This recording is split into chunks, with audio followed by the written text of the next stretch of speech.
Namaste. Good evening. This is Dr. Aparna. I am an Ayurvedic psychotherapist. I am a passionate Ayurveda and psychotherapy infopreneur. I act as a catalyst and support your emotional healing journey. I am an emotional healing synergist. And also I write articles, medical articles. I am a medical writer. In my pursuit to address, promote, and propagate Ayurveda and psychotherapy globally, I come up with discussions on Ayurveda, mental health, psychotherapy, and related aspects. I also do book reviews on this genre. Today, we are going to discuss a book called Never Split the Difference. In the last session as well, we were discussing the book, the important highlights and interesting insights. So today, in continuation to that, we will I will let you know some of the quotes and the chapter wise review of the book. So this book, as we know that they never split a difference, never split the difference offers, you know a valuable and practical framework for navigating negotiation in all aspects of life. So by understanding human emotions, mastering communication techniques, and being prepared for the unexpected, we can become more confident and successful navigators of negotiating. So here in this book, author mentions some of the interesting quotes. That means he who has learned to disagree without being disagreeable has discovered the most valuable secret of negotiation. So the author says that this quote emphasizes the importance of maintaining a professional and respectful demeanor during negotiations.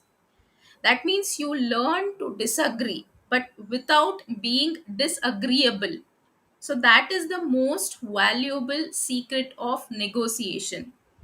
So the author argues that getting, emotional or resorting to personal attacks shuts down communication and makes it harder to find common ground.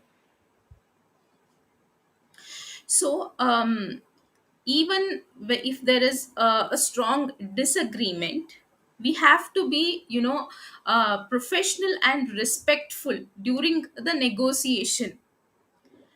So, example, imagine negotiating a salary. You're negotiating a salary, you politely state your desired amount, but the employer comes back with a lower offer.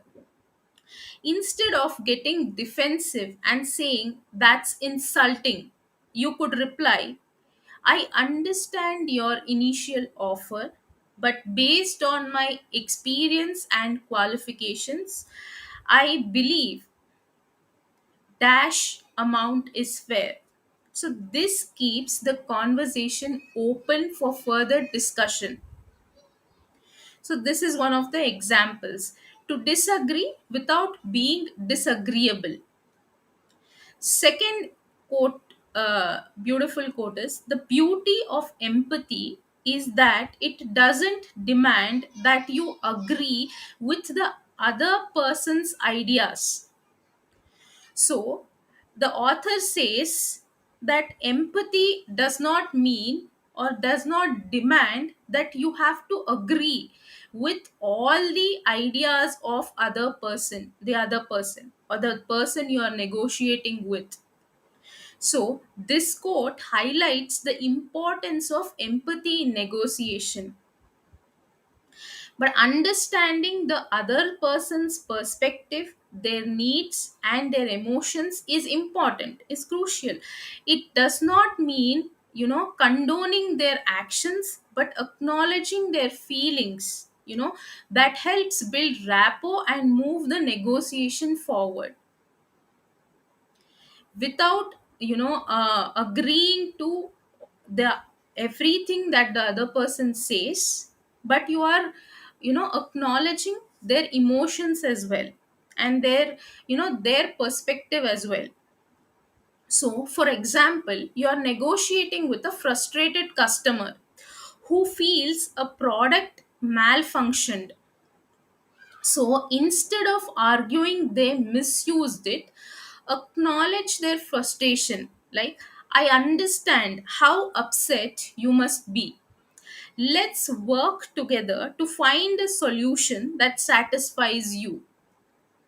So, this, you are not agreeing to whatever the person is saying, but still you are, building a rapport and letting the negotiation continue to, find a solution. The third point here, the third quote which I loved is, negotiation is not an act of battle. It is just it's a process of discovery. So, author here argues that negotiation should be seen as a collaborative effort to find a solution that works for both parties. The focus should be on gathering information about the other side's needs and interests, not on winning an argument or forcing a concession. So it is not, negotiation is not an act of battle, it is a process of discovery. So, for example, you're negotiating a contract with a supplier. Instead of just stating your terms, ask open-ended questions to understand their needs. That means, what are your biggest concerns with this contract? So, what would make this agreement most beneficial for your company?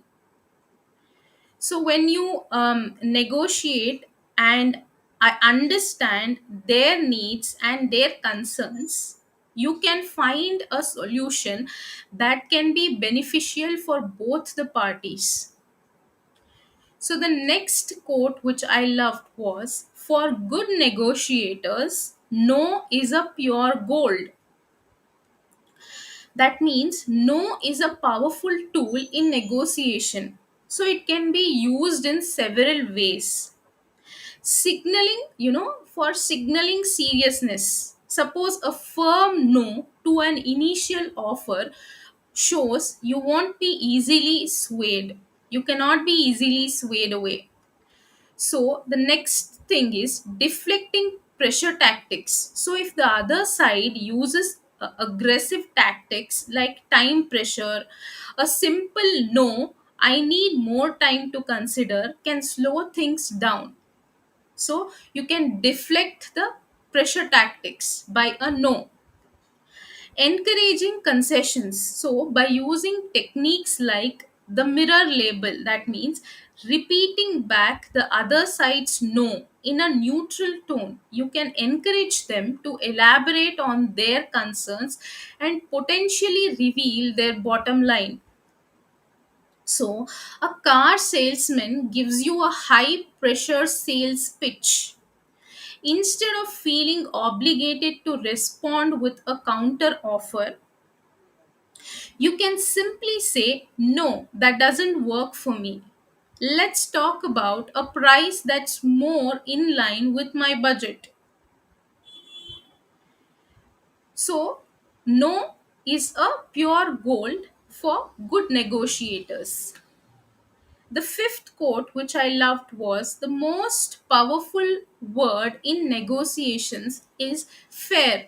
So, the author says, by appealing to fairness, you can gain leverage in a negotiation. That means the other side will be more likely to compromise if they believe they are getting a fair deal. So, author suggests framing your arguments in terms of fairness to strengthen your position.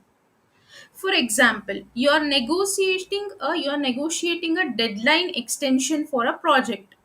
Instead of just pleading for more time, explain the challenges you have faced and why an extension is fair to both parties. So, given the unforeseen circumstances, a 1 week extension would be fair enough, to ensure a high quality final product that meets everyone's expectations. You have to be tactful. So, this here he says that the most powerful word in negotiation is using the word fairness. So, the next quote I loved was, splitting the difference is wearing one black and one brown shoe. So, don't compromise. So the author says why the book is never split the difference is, if you split the difference, that means you are wearing one black shoe of yours and one brown shoe of his. So don't compromise. So compromising, splitting the difference means compromising. So compromise is often seen as the middle ground in negotiation. Tera bhi nahi, mera bhi nahi. You're compromising. But compromising is like you're wearing shoes of different colors. That means here the author argues that splitting the difference rarely leads to an optimal outcome. For either side, it would not be beneficial. So instead, he recommends focusing on creative solutions that meet the needs of both parties.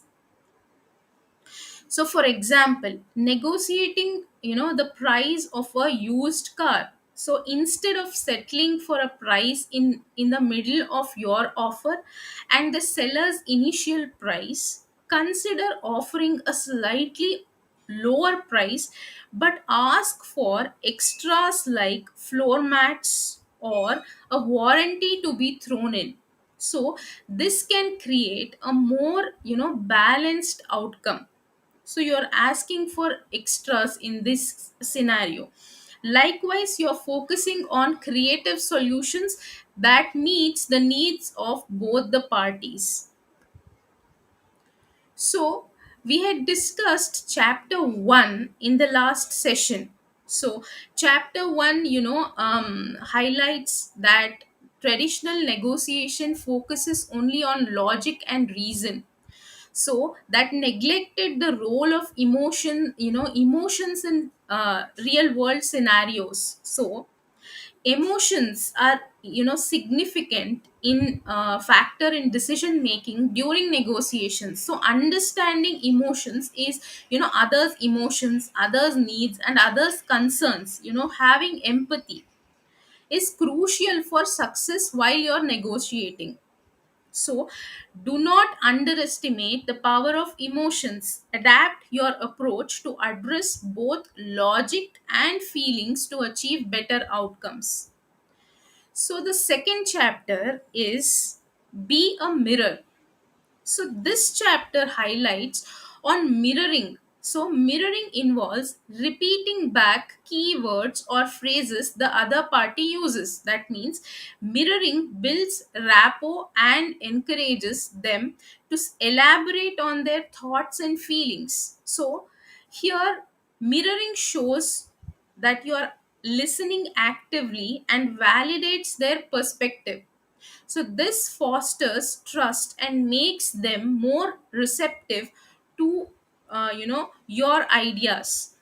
So for example, you are interviewing for a job and the interviewer expresses concern about a gap in your resume. So mirroring with a gap in my resume, that's something I can explain.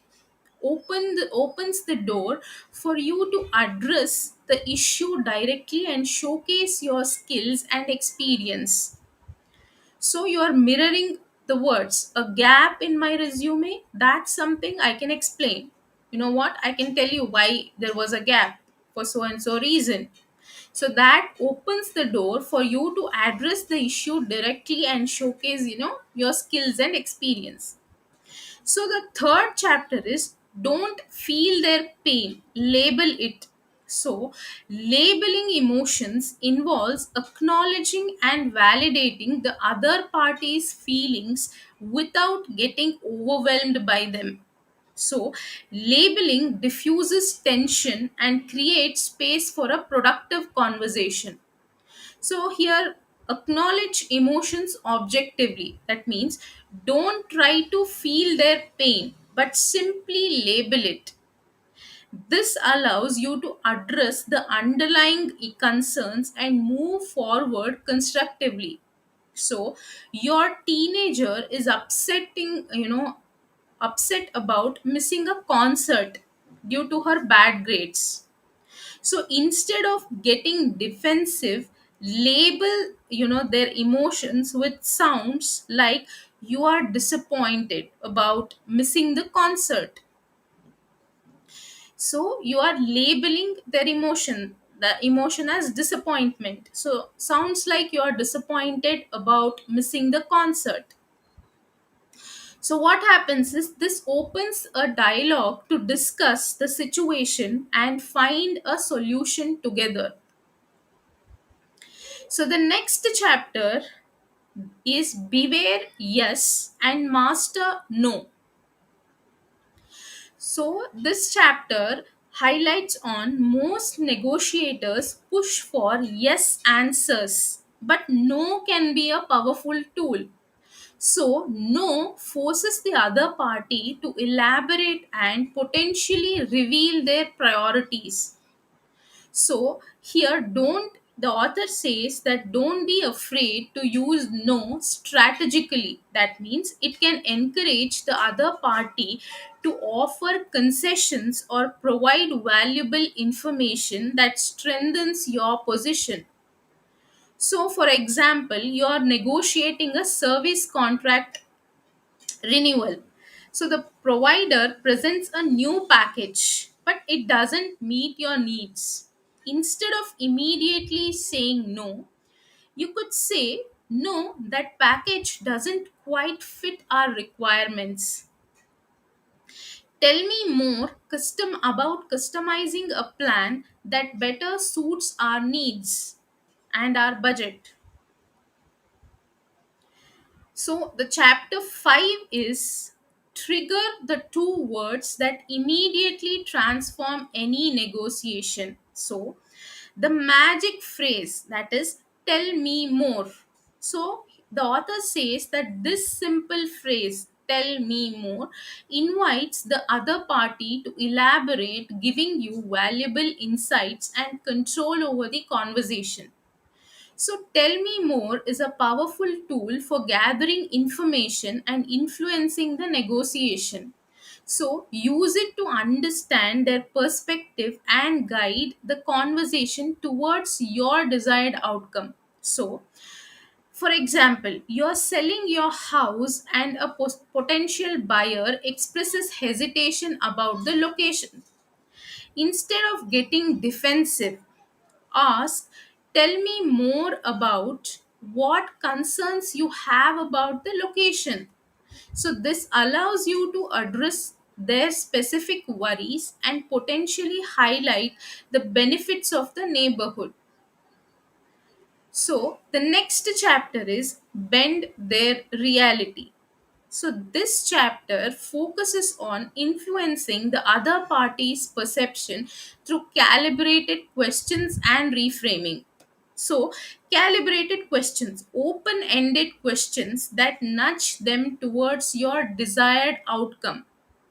Reframing, so you have to ask calibrated questions, one, and second is reframing is restating their arguments in a way that benefits your position. That means craft your questions and communicate strategically. So, guide the conversation through calibrated questions and reframe their arguments to subtly influence their perception and move them towards agreement. So, for example, You're negotiating a salary raise with your boss. They express concern about the company's financial situation. You could ask a calibrated question like, what specific qualities are most important for exceeding expectations in this role? So, this allows you to showcase how your skills contribute to the company's success. You know the job role, you're a perfect fit for the job role. So, you're asking them that what specific qualities are the most important for exceeding expectations in this role, so that when they answer, you can bring them, to your perception and to your side, and tell them that I have all these specific qualities. That's why I'm asking a salary raise. So this allows you to showcase your skills and contribute to the company's success and potentially justifying the raise. Next is for reframing an example. So your boss mentions a heavy workload, so you could reframe it with a fast paced environment is where I thrive. So demonstrating your ability to handle pressure. So if he has a concern that you could you handle a heavy workload, so you could just reframe it like, a fast paced environment is where I thrive. That means what, that is what I'm looking for, a heavy workload. So that means that you're able to handle pressures. So the seventh chapter is create the illusion of control.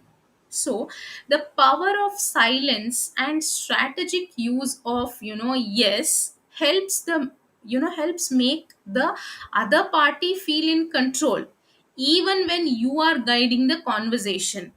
That means he introduces anchoring here. So introduce your desired outcome early to set a reference point for negotiation. So author says that negotiation is a dance, so use silence and occasional yes responses to give them a sense of agency, while strategically anchoring the conversation with your desired outcome early on. So, for example, you are negotiating a price with a car salesman. After stating your desired price, you use silence to let them respond. Occasional yes responses acknowledge their points without conceding, subtly guiding them towards a compromise. You say yes, but then you take them to acknowledge your points. Even though you are saying yes, that makes the other party that I am in control, you know but you are guiding the conversation towards your perspective, towards a compromise that you want. So this is the seventh chapter. I think the remaining will discuss in the next session. Remaining will discuss in the next session. And thanks for watching. You can post in your queries and share your thoughts in the comment section. Thank you. Thanks for watching. Namaste.